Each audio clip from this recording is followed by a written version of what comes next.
का उद्धार, युगल गीत अरिष्टासुर का उद्धार, केसी का उद्धार। श्री अक्रूर जी महाराज कंस को मारने के लिए अक्रूर जी महाराज को वृंदावन में भेजे हैं और कृष्ण जी को बुला करके धनुष यज्ञ करवाया। नारद जी आकर के और कंस को कहे, अब भागवत की कथा हो रही है तो कंस को तो कम से कम मारिए देते हैं, उसको जिंदा छोड़ेंगे तो फिर समस्या हो जाएगा, क्योंकि यही मूल है राक्षसों का। इसलिए भागवत की कथा हो रही है तो इसको मार डालते हैं पहले। तो अक्रूर जी को भेजा, नारद जी आकर के कह दिए कि कंस तुम बड़ा भारी मूर्ख हो। नारद जी को कंस ने कहा कि गुरुदेव आप हमको मूर्ख क्यों कह रहे हैं? बोले तुम एक एक करके अपने राक्षसों को वृंदावन में गोकुल में भेजते हो और कृष्ण बलराम ये सब मिल करके तुम्हारे एक एक को मार डालता है। इसलिए ऐसा कोई उपाय रचो कि उसको यही तुम मथुरा में बुला लो, यज्ञ करो, धनुष यज्ञ करो, उस यज्ञ के बहाने बुला करके और सब राक्षस मिल करके और कृष्ण को मार डालो। उस राक्षस को, कंस को ये बात समझ में आ गई, अक्रूर जी को भेजा और अक्रूर जी आकर के बहुत परेशान हुए कि आज राक्षस ये भेजा भी। अक्रूर जी कृष्ण भगवान के चाचा लगते हैं। बहुत परेशान हुए। वृंदावन से आते हुए कृष्ण भगवान ने अपना स्वरूप दिखाया, यमुना जी में स्नान किए तो अक्रूर जी को दर्शन करवाए कि अक्रूर चाचा आप परेशान मत होइए, हम कोई दूसरे नहीं, परमात्मा साक्षात भगवान है। इसलिए जा करके और कंस के धनुष यज्ञ में जैसे ही वहां गए तो स्नान किए और एक धोबी था, धोबी को इन गोपों ने कहा, ग्वालों ने कहा कि कृष्ण ये देख कितना अच्छा वस्त्र है, जरा ये हम लोगों को भी पहनने को मिल जाता तो कितना आनंद आ जाता। गोपों ने कहा तो कृष्ण भगवान ने उस धोबी को कहा कि रे मामा जी एक एक कपड़ा हमारे इन गोपों को दे दो। उस बड़ा वो राजा जो था वो कंस का कपड़ा धोता था, इसलिए उसका मन जो था थोड़ा ज्यादा चढ़ा बढ़ा था। राजा को जो पद पे प्रतिष्ठित होता है ना उसको अभिमान कम होता है, लेकिन जो उनके चाटुकार लोग होते हैं उनका मन थोड़ा ज्यादा बढ़ा रहता है, उनको ज्यादा अभिमान होता है। तो ये धोबी उसका कपड़ा फीता था, इसके लिए मन ज्यादा बढ़ा हुआ था। कहा कि रे जंगली, कभी राजसी पोशाक तुमने देखा भी है कि राजसी पोशाक पहनने की चेष्टा कर रहा है? और जंगली जैसे ही भगवान को कहा वैसे ही भगवान ने आकर के ऐसा एक तमाचा मारा कि उस धोबी का सिर अलग हो गया धड़ से और वह छटपटाने लगा। जैसे मछली पानी से बाहर निकल के छटपटाने लगती है वैसे वह कांपने लगा, मर गया। यह दृश्य देख रहा था एक दर्जी सब कपड़ा, भगवान ने कहा सब गोपों को कि सब लोग एक एक कपड़ा पहन लो। तो बेचारे गोप लोग, छोटे छोटे बालक और कंस बड़का शरीर वाला, सब कंस का शरीर का वो कपड़ा था, बेचारे सब गोप लोग डूब गए उसी में। अब जैसे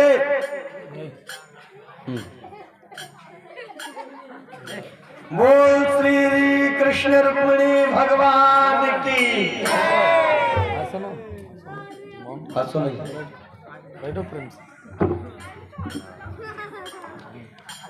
तो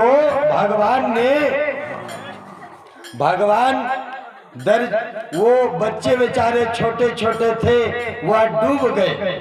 जब डूब गए, शांत रहो, वो बच्चे सब डूब गए। अब बेचारे जैसे लोग वो क्या पहनते हैं आजकल, बड़े बड़े घाघरा, क्या तो बोलते हैं उसको, लहंगा जैसे उठा करके लोग चलती हैं, वैसे बेचारे गोप लोग भी उठा उठा करके चलने लगे। एक आगे दर्जी मिला, दर्जी को भगवान ने आदेश दिया कि देखो हमारे गोपों का वस्त्र को ठीक कर दो। अभी अभी ताजा ताजा देखा कि धोबी का क्या हालत हुआ, और वह भक्त भी था। वो दर्जी 2 मिनट में सब बच्चों का कपड़ा बिल्कुल फिट कर दिया और आशीर्वाद दिए भगवान कि खूब कली काल में युगो, खूब फलो फूलो। इसलिए जितना का कपड़ा नहीं होता है उससे 4 गुना ज्यादा सिलाई लगता है। भगवान ने कहा कि कलयुग में तुम खूब फलो फूलोगे, इसलिए आगे हुए और आगे चल के धनुष यज्ञ हुआ। और यज्ञ में जा करके कृष्ण भगवान ने गए, एक मतवाला हाथी था, उसके मारने के लिए आया था, उसके कई घड़ा शराब पिला करके मतवाला कर दिया था। एक भगवान आए और एक एक मुक्का बलराम जी कृष्ण जी मारे, एक ही मुक्का में वह बड़ा गजराज मर गया। और एक एक तरफ से कृष्ण और बलराम जी उछल करके उसके दांतों पे मारे, दांत उसका टूट गया। उसी दांत से जितने बड़े बड़े दंतवक्त्र और जितने बड़े सब बड़े बड़े राक्षस थे, सबको एक एक दांत से ही, हाथी के दांत से सबको मार डाला। मल्ल युद्ध हुआ, बड़े बड़े शल चतुर सब जितने थे सबको मार डाला। और 22 हाथ ऊपर कंस बैठा हुआ था। भगवान कृष्ण उछल करके गए और उसके बाल पकड़ करके कहा कि मामा जी, हमारी माँ का तुमने ऐसे ही बाल पकड़ा था ना, तलवार उठाए थे और बाल पकड़ा था, इसलिए आज तुमको बाल पकड़ के ही पटक देंगे। और भगवान बाल पकड़ करके और कंस को ऊपर से ऐसा पकड़ के पटका और ऊपर से भगवान उसके पेट पे कूदे, वैसे वो उसका पेट फट गया और कंस मर गया। बोल कंस निषूदन भगवान की जयकार हुई। उग्रसेन को राजा बनाए और कृष्ण भगवान की बड़ी बड़ी और लीलाएं हुई और बड़े बड़े सबको लीला को प्राप्त हुए। और श्री भगवान अक्रूर जी आए, बलराम जी कृष्ण पूजा सब प्रसंग इत्यादि है, सब कंस को मारा, कंस चारों मुष्टि को मारा, कृष्ण जी बलराम जी को। यज्ञोपवीत हुआ, गुरुकुल में प्रवेश हुआ, उद्धव जी का ब्रज यात्रा, उद्धव गोपी संवाद, भ्रमर गीत, उद्धव जी का मथुरा से लौटना, भगवान का पूजा और अक्रूर जी के घर में जाना, जरासंध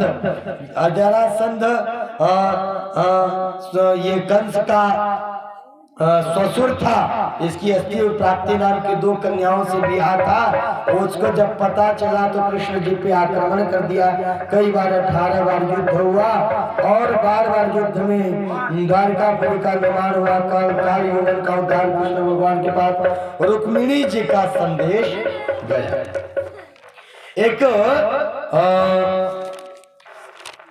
कुंदनपुर में राजा थे भीष्मक सेन महाराज, वो अपनी बेटी का विवाह कृष्ण भगवान से करना चाहते थे। और जो विवाह की योग्य हो गई थी वह लड़की, उन्होंने कहा, अपने पुत्र को कहा कि बेटा अब रुक्मिणी का विवाह कर दो। तो उसके भाई ने कहा कि कहाँ विवाह, कोई लड़का उड़का देखे हैं? उसने कहा कि भीष्मक महाराज जी कहे कि हमको कृष्ण भगवान प्रकट है, कृष्ण हमको पसंद है। और रुक्मिणी जी को भी बहुत पसंद थी। रुक्मिणी जी मन ही मन यह वर्ण कर चुकी थी कि हम जब विवाह करेंगे तो कृष्ण भगवान से ही विवाह करेंगे, और यह संकल्प किए हुए थे। उनके राजा भीष्मक ने रुक्मी पुत्र से कहे तो वह राजा ने, वह उसका पुत्र उसने कहा कि अरे पिताजी, और आपको कोई नहीं मिला? वही जंगली जादव हीर का लड़का मिला है, जिसका न कोई काम धंधा कुछ है नहीं, केवल गाय चराता फिरता है, न कोई काम है न कोई धंधा है, ऐसे से विवाह हम कर नहीं करेंगे। पिताजी ने कहा कि ठीक है बेटा, तुम लोग भी बड़े बड़े हो गए हो, तुम भी विवाह योग्य देख सकते हो, तुम बताओ किससे विवाह करना चाहते हो? तो रुक्मी ने कहा कि मुझे चेदी नरेश शिशुपाल पसंद है, उससे विवाह कर दो। अब राजा भीष्मक जी महाराज ने कहा कि ठीक है भाई, तुमको जैसा हो। तो अब इधर वो शिशुपाल को सूचना दे दिया गया कि विवाह तुमसे हम सेट कर दिए हैं। अब तो शिशुपाल जो था वह बारात लेकर के आ गया। जैसे सूचना मिली कि विवाह ठीक हो गया तो 40 दिन पहले बारात लेकर के और कुंदनपुर पहुंच गया महाराज। और इधर अब जो रुक्मिणी जी हैं बेचारी, अब ये रोने लगी, अब मेरा क्या होगा। अब तो रुक्मिणी जी परेशान हो गई और कहने लगी कि मैं कुंवारी रह जाऊंगी, लेकिन मैं इस शिशुपाल से विवाह नहीं करूंगी। बहुत रोने लगी। तो उनकी जो भाभी थी, भाभी ने कहा कि देखो अभी कोई बहुत काम नहीं बिगड़ा है, अगर तुम चाहो तो कृष्ण भगवान को एक संदेश, एक चिट्ठी भेज दो। रुक्मिणी जी को यह बात समझ में आ गई और एक ब्राह्मण को चिट्ठी लेकर के और रुक्मिणी जी ने भेज दिया। उसमें लिखा, श्रुत्वा गुणान् भुवन सुंदर शृण्वता ते विरुष्य कर्णविवरे हरतो गपातम् रूपं दृशां दृशत दृश्यमतामखिलातलां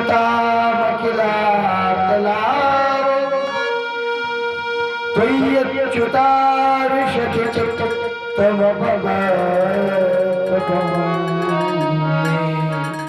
हे अच्युत, हे भुवन सुंदर, मैं आपसे ही विवाह करना चाहती हूँ। इस प्रकार से बात लिखे, बहुत उसमें लिखा हुआ था। और ब्राह्मण पहुंच गए उनके पास। 38 दिन में चल करके और ब्राह्मण द्वारिका पहुंचे और कृष्ण भगवान को सूचना दिए, भगवान को चिट्ठी दिए। बोले आपके लिए रुक्मिणी जी ने कहा है कि केवल भगवान को ही यह चिट्ठी दीजिएगा, अन्य किसी को मत दीजिएगा। तो भगवान ने कहा कि आप ही बात करके सुना दीजिए। उन्होंने कहा कि नहीं, आपका ये गुप्त पत्रिका है। कृष्ण भगवान ने कहा कि ब्राह्मणों से हम कुछ नहीं छुपाते हैं, गूढ़ से गूढ़ रहस्य भी हम नहीं छुपाते हैं, इसलिए ब्राह्मण देवता आप ही पढ़ करके सुना दीजिए। और कृष्ण भगवान को ब्राह्मण देवता ने सुनाया। भगवान ने कहा कि ठीक है। और ब्राह्मण देवता सुबह सुबह ही 4 बजे मुहूर्त में ब्राह्मण को लेकर के और कुंदनपुर में पहुंच गए। कुंदनपुर पहुंच गए। जब सुबह बलराम जी देखे कि कृष्ण भगवान अभी तक कृष्ण प्रणाम करने नहीं आया है, तो लोगों से पूछे कि कृष्ण कहाँ गया। तो लोगों ने कहा कि वो तो 4 बजे वो पहुंच गए। कैसे सूचना आई थी, पत्रिका वहीं पे रखा हुआ था। पत्रिका श्री बलराम जी पढ़े तो देखे कि कुछ तो गड़बड़ हो जाएगा, इसलिए अपनी चतुरंगिणी सेना को कृष्ण बलराम जी प्रकट किए, तैयार किए और तैयार कर दिया। कृष्ण भगवान वो बलराम जी के समेत सभी सेना लोग चलना प्रारंभ कर रहे थे। तो बलराम जी ने कहा कि हम लोग पैदल चल करके पहुंच नहीं सकते, इतना पास में नहीं है। बोले तो क्या करें। बलराम जी ने कहा कि सभी लोग अपना आंख बंद करो और शंख बजाएंगे। शंख जब तक बंद न हो तब तक आंख मत खोलना, आंख खोल देना जब शंख बंद हो जाए। जैसे शंख बजाना प्रारंभ किया और शंख के बंद होते सब जितने सैन्य समाज थे वे सब लोग पहुंच गए कुंदनपुर। आंख खोले तो देखे कि कुंदनपुर में पहुंचे हुए। इधर रुक्मिणी जी के पत्रिका में लिखा था कि प्रभु अगर आपको संकोच होगा कि हम कैसे तुमको लेकर के भागेंगे तो हम बता देते हैं आपको उपाय। हमारे यहाँ का नियम है कि जिस लड़की की शादी होता है वह जा करके और देवी जी गौरी पूजन करती है, तो वही गौरी पूजन के समय में आप पहुँचिए और वही समय आप हमारा हरण कर लीजिएगा। इधर रुक्मिणी जी गौरी पूजन करने के लिए आई और तब तक कृष्ण भगवान इधर पहुंच गए। अब तो गौरी पूजन कर दिए और गौरी माता से श्री रुक्मिणी माता जी ने वरदान मांगा। मन जाहि राचे वो मिलहि को सब सुंदर सावर। मन जाहि राचे वो मिलहि को सब सुंदर सावर। यही भाति गौरी असीस सुनिधि कहि कहि हरषि।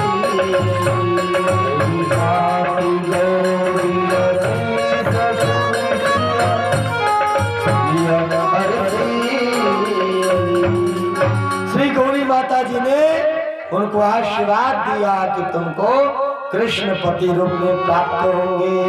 अब तो आशीर्वाद प्राप्त करके प्रसन्न हो गई और इधर जैसे ही उस पहाड़ से गौरी माता की पूजन करके लौटने लगे और कृष्ण भगवान वहां पहुंचे, नीचे रथ को खड़ा कर दिए। अब दोनों तरफ से सैनिक लोग घेरे हुए हैं। उनको पता है रुक्मिणी ने उनका सुरक्षा लगा रखा है कि कहीं कृष्ण ना जाए। अगर कृष्ण आ गया तो सब किया कराया सब बर्बाद हो जाएगा। इसलिए सख्त आदेश है कि इसको रोके रहना, इसको रोके रहना और कृष्ण प्रवेश न कर पावे। लेकिन कृष्ण भगवान प्रवेश वहां कर गए। रुक्मिणी जी आई और देखते देखते रुक्मिणी जी के हरण हो गया और जो रक्षक लोग हैं वो कह रहे कि वाह क्या सुंदरता है, क्या जोड़ी है। हमारी रुक्मिणी का अगर वर मिले तो ऐसा ही वर मिलना चाहिए, कितना अद्भुत जोड़ी है। और ऐसे प्रशंसा करने लगे। जड़ी की पगड़ी बांधे सुंदर आंखों वाला, कितना सुंदर लागे बिहारी, कितना लागे प्यारा, कितना सुंदर लागे बिहारी, कितना लागे प्यारा। सुंदर आंखों वाला, जड़ी की पगड़ी बांधे सुंदर आंखों वाला, कितना सुंदर लागे बिहारी, कितना लागे प्यारा।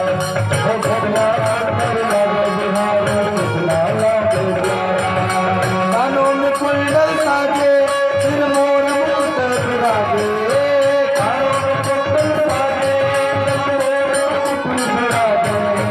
सखियां पगली होते जब होते बनते बाजे, सखियां पगली होती जब होते बनते बाजे। चंद्राए सावरा तारे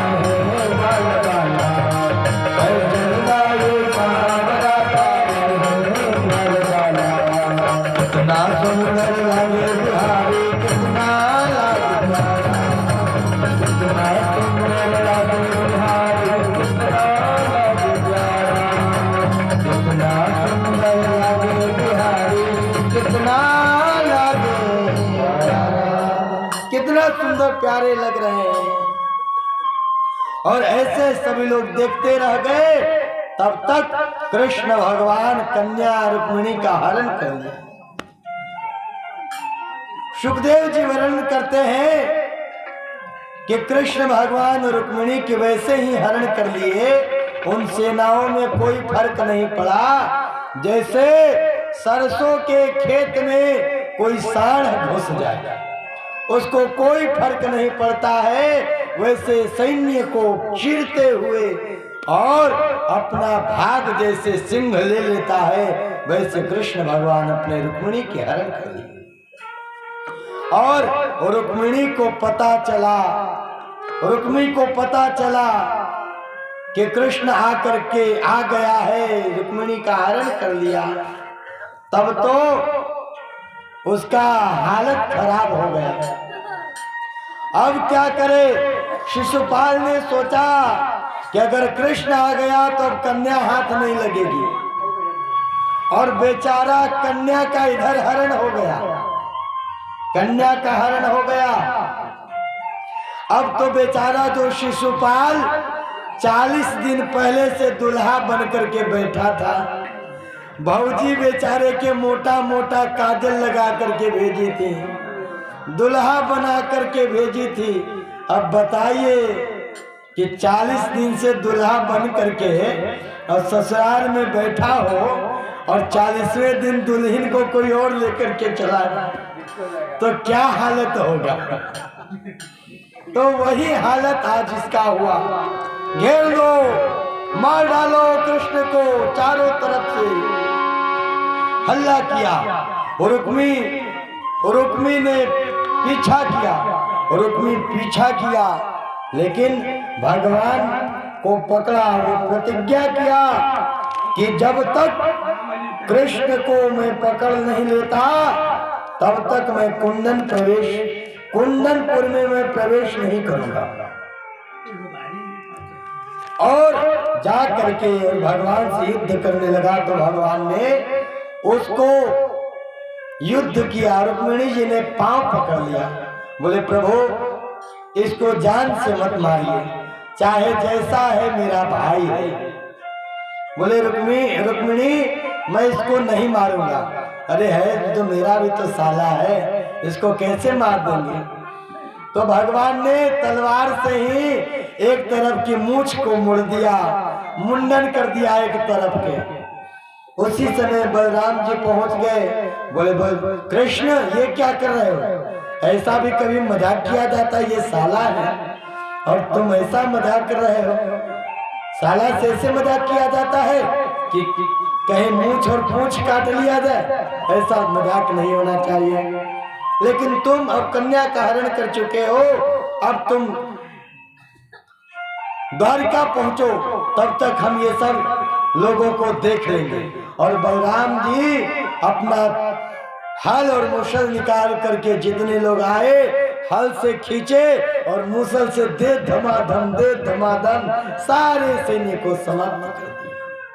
और इधर रुक्मिणी जी को लेकर के यहाँ पहुंचे। तो अब जो है विवाह कृष्ण भगवान का पहला विवाह प्रारंभ हो गया। पहला विवाह प्रारंभ हुआ और इधर सखियां मंगल गाने लगी।